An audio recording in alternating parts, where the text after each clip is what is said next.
Vijay sir, goes, is very philosophical. And he's very, very wise. Tell me what adjectives you would like to be used to describe you. Is hardworking one of them? Ritik told me once you have workers' hands. I said, okay, I have workers' hands and I'm hardworking. I was like, morning hai, afternoon, evening? Afternoon. Yes. Sorry, yes, you're right. Afternoon. Vijay sir. And he said, Vijay sir, bulate. Kabhi kabhi. Kabhi, sometimes, and then sometimes I don't. What his age was.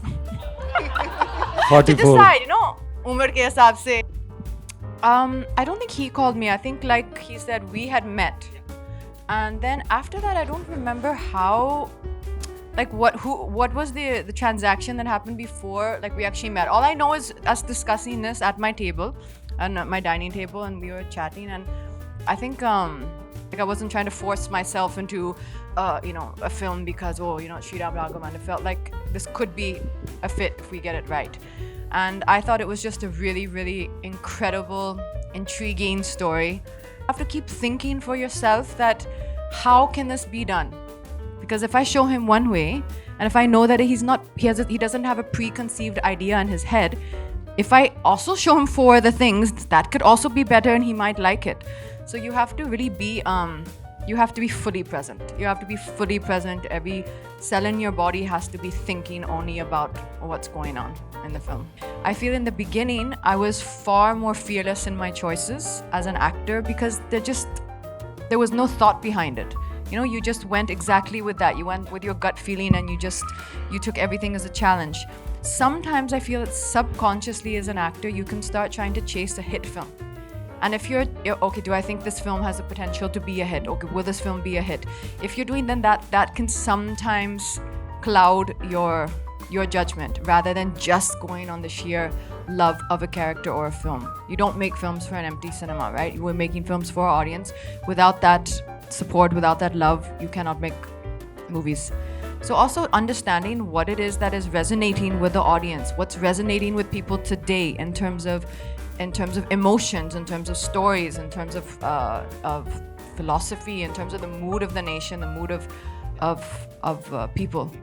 Someone can have a reason for it, but if they haven't come to see the film, which then makes it not a success at the box office, there's a problem. So one should think about it in retrospect. But if you take that pressure, then that's also a wrong thing. You have to be out there to try and make good cinema. If you're trying to make something commercially and trying to do, like Vijay said, a formula, I think that the audience can smell that and it's not authentic. It's not coming from a pure place. If you're there because you're in love with what you're doing, he's the captain of the ship. And I think I found it very charming and very beautiful that his passion is for cinema. He's a director that's making films for his audience. He did not take the bait, which a lot of people would have taken, of the offers that can come to go straight on OTT. And I think, I asked him, I said one time, sir, but what about the risk? Like, you don't have the tension, what it has to do with the box office. And he said, but that's the fun. When you know that your movie has hit a connection with the audience. And for me, I think the pain still remains the same when it doesn't hit that mark.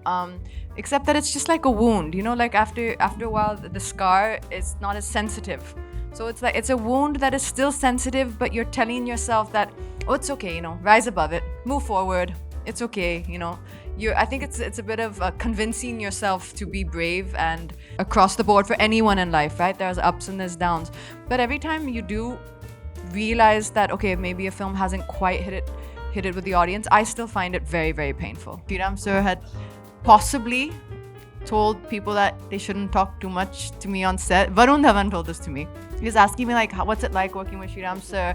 Nobody talks much to me on set. He said, it was like, I really was questioning myself. He said, don't worry. He's told everyone not to talk to you. It's a lot of pressure on you as an actor, I think, like Vijay said, because he doesn't come with the ego of the thing that I'm a director and I know everything.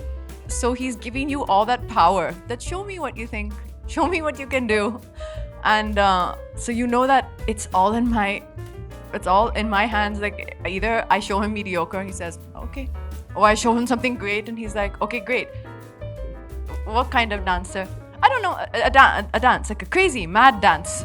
And you're like, okay, what is a crazy, mad dance? And how do you find that? How do you find that? How do you piece that together?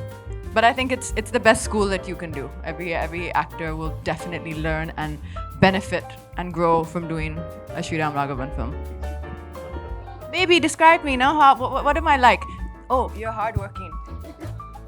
But yes, I mean, I think you have to be grateful with what you get. So hardworking it is. Yes, sir. I'm hardworking. I'm not sure, if I'm very honest with myself, that I am surprising my audience every year. I think I might be consistently being part of good films. And that's something which, like you said, comes from, of course, respecting yourself and your career, but giving importance to the fact that I believe that a movie is a director's vision. So I can think what I want about myself or be what I want, but at the end of the day, the movie is going to be good based on the director and the story. And that's what I've always tried to do, is be a part of good films. Not just necessarily be, like see myself as the number one priority, but be a part of good films. People I believe in and stories I believe in. See, you go into self-help, no? Nowadays, a lot of that's very popular. You'll get 10 books teaching you about the flow. That under say instinctively. And especially more so for me, because I'm naturally a person that overthinks everything. So I'm constantly checking and, analyzing the situation from every way, then analyzing what I've done, trying to better it, and never happy with myself, never satisfied with what I've done. Again, the hardworking bit. So it's always it's tiresome, but I think I feel that I owe it to myself, and I owe it to everyone. Like I owe it to everyone to just give everything that I can. That still may not be as good as somebody else, but it's everything that I have to give, and it's as good, like it's giving your 1,000% every day. No, I think that conversation or those conversations are already existing in my life in the different films I've done and the Tiger franchise. So I think there's a lot there already that I'm so connected to. So I think I'm such a fan of those films. See, for every Kali that he's done, he's also done the 96 and Super Deluxe. So, I mean, and if you guys connect on the story or you connect on a certain level, then that's when you go on that journey together.